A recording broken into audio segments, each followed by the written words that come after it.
su protesti i demonstracije, nešto što je legitimno, to je na kraju krajeva i tekovina svakog demokratskog društva.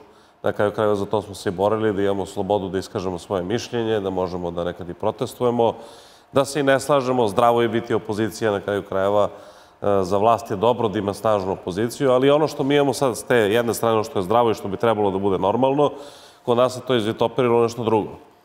Dakle, zbog čega ovo što se dešava na ulicama danas nije zdravo, nije opoziciono i nije normalno? Zato što kad imate izborni proces i kada se on završava u 8 uveče, uzmu da se broje glasovi, ali tako? Imate birački odbor, tamo ljude koji broje te glasove, dakle, koji na kraju treba da potpišu neki zapisnik. Da li su saglasni s tim, da li je bilo nekih nepravilnosti, nije bilo nepravilnosti, da li je bilo određenih manjkavosti i tako dalje.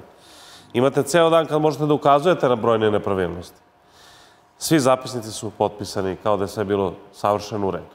I sve je bilo u redu. I svi kažu. I šta se onda desilo? Na hiljade ljudi koji su došli da kontrolišu izbore sa strane, ne iz Srbije, sa strane. Niko nikakve posebne zamerke nije imao. Naravno, uvek se dešavaju neke proceduralne nepravilnosti koje su normalne, tehničke stvari. Ali suštinskih nepravilnosti koje bi dramatično uticale na ishod izbora, na eventualno formiranje većine u Skupštini grada ili Skupštini Republike Srbije, ako uopšte o tome govorimo, svakako da nije bilo. Dakle, i onda se stvara veštačka slika sada, pa se to možda poredi s 5. oktobrom. Potpuno je drugačija situacija danas nego 5. oktobra. Ja sam učestvovao 5. oktobra, bio na ulici kao klinac tada sa nekim svojim idejama. Ne može da se poredi 5. oktobar i ovo. Ne može da se poredi vlast Slobodana Miloševića, Aleksandar Vučić, Srbija danas, Srbija tada. Dakle, potpuno različite okolnosti, potpuno različit moment, potpuno različite evropske okolnosti, svetske okolnosti, potpuno nešto drugo danas imamo u Srbiji nego što smo imali nekada. Zbog čega ovo, kažem, danas nije zdravo i nije normalno? Zbog čega je ovo nešto što vodi Srbiju potpuno ludilo?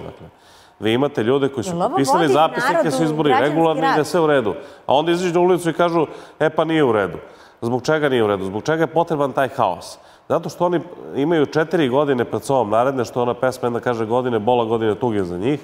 Te 4 strašne godine u kojima ne znaju kako da održe to svoje biračko telo i treba sad da zamajavaju ljude sa protestima na ulicama, da kažu da su izgubili, da su pokradeni, da su ojađeni, da je vlast sprovela ne znam nija kakvu pljačku i treba sada to svoje biračko telo nekako da održe. Kako će da ga održe nego sa tenzijom? A onda da prave haos. Dakle, da se prikaže na ulicama, onda reakcija, svaka reakcija policije da se prikaže kao antidemokratska, anticivilizacijska. Nema demokratske policije na svetu nego što je u Srbiji. Dakle, ja se potpuno zalažem za to, što reče kolega malo pre, da mi primenimo 100% evropske vrednosti. Najrazvijenijih evropskih demokratija, recimo Francuske ili Nemačke. Blokirate raskrsnicu Kneza Miloša. Danas čitam idioti kažu da će da prave kamp na uglu Birčaninove, Nemanjina, ne znam, Kneza Miloša. Savršeno. Ja lično bih voleo da mogu da pozovem žandarmeriju, državno rukovodstvo, izađite, razbucajte taj kamp, pohapsite organizatore, jer je sloboda kretanja garantovana i meni, i vama, i svim građanima Srbije Ustavom. Za to se snosi kazna. Kazna je predviđena zatvorom, određena za to. Tačka, gotovo. Kada jednom bude neko za kršenje zakona u ovoj zemlji, molim vas, kad jednom neko bude za kršenje zakona, tog tipa u ovoj zemlji odgovarao, nećete imati to ludilo više na ulicama. Idite, protestujte, prijavite skup. Nijedan od ovih skupova nije 100% prijavljen. Tu se krši zakon odmah. Sloboda kretanja se krši. Zamajavaju se ljudi i zavitlavaju se sa svima nama i prave budale od svih nas. 50.000 glasova su dobili manje nego vladajuća većina na izborima. Pa ko možda mu ukrade 50.000? Pa se onda pozivaju na republičke izbore, gde su 900.000 glasova imali manje. Pa da li ste vi normalni ljudi? Da li ste normalni? Pa šta vi mislite, da će neko to da uzme da trpi od svih nas? I kada dobijemo ovakvo upozorenje, ovakvu vrstu pretnje, da će danas i sutra biti haos napravljen Beograđanima i svima koji dolaze u Beograd, da neće biti trolejbusa i da neće biti saobraćaja. Zakon je vrlo jasan. Precizno sve. I upravo to, do najsitnijih detalja je precizno sve napisano. Moje pitanje za vas je da li će zaista taj zakon sutra i da se sprovede? Daj Bože. Daj Bože zato što ako se ne sprovede... Ako neko najavi da će 24 sata jedna prestonica, jedan milionski grad, jedna evropska metropola biti potpuno blokirana i da se planira haos u njoj. Beograd je, pazite, oni govore, se izvinjam kolegi, oni govore su koalicija protiv nasilja. A šta je blokada ovog tipa nego nasilje? Ako kažu mi ćemo da vam narušimo vaš mir, mi ćemo da narušimo sve ono što vi ste uspostavili, red, neku kulturu ponašanja, demokratskog dijaloga u društvu, mi ćemo da blokiramo, stavit ćemo tamo, ne znam, ovaj će da igra ludak odbojku na sred raskrsnice u Nemanjinoj, ovaj će da igra fudbal. Pa to potpuno ludilo. Dakle, govorimo o studentski protest, to nikakav studentski protest nije. Dakle, tu je Lazović koji poziva na, ne znam, ponavljanje izbora, bolje da poziva da dobije dodatni ispitni rok pa da diplomira konačno.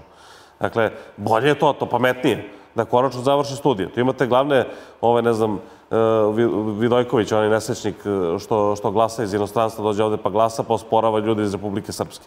Dakle, imate pa onaj drugi sinjeg, kako se zove, Kulači, ne znam ja više, ne mogu da im nabrojim njihova prezimena, koliko ima tih ludaka koji misle da smo svi mi blesavi ljudi. Pa danas neko će ići danas u bolnicu, neko će danas do urgentnog centra morati da ode, trudnica u Narodni front, neko će morati da ide hemioterapiju da primi, neko će morati da ide na zračenje, neko će morati na operaciju, neko usled infarkta, ne daj Bože, ili neki drugih još težih stvari neće moći da stigne do bolnice, nekome sekunda odlučuje o životu, a vi se da izvinete, zajebavate sa svima nama ovde u Beogradu i šta radite? Ugasit ćete nekome život zbog toga što ćete vi da igrate odbojku na ugru Kneza Miloša i Nemanjine. Zbog čega? Da bi Đilas mogao neku frekvenciju da dobije, da ucenjuje Beograd i Srbiju. Pa znate šta, kad bi dobio frekvenciju sutra, on bi prestao sa protestima. Jer se sve svodi na pare. Njegovi Šolakove pare. Da se uzmu milioni. To je poenta. Baš njih briga i za studente, boli njih uvo i za penzionere, baš njih briga za demokratiju, baš njih briga za Skupštinu grada. Pa tu Skupštinu grada nije niko oštetio 150 godina ili 100 godina.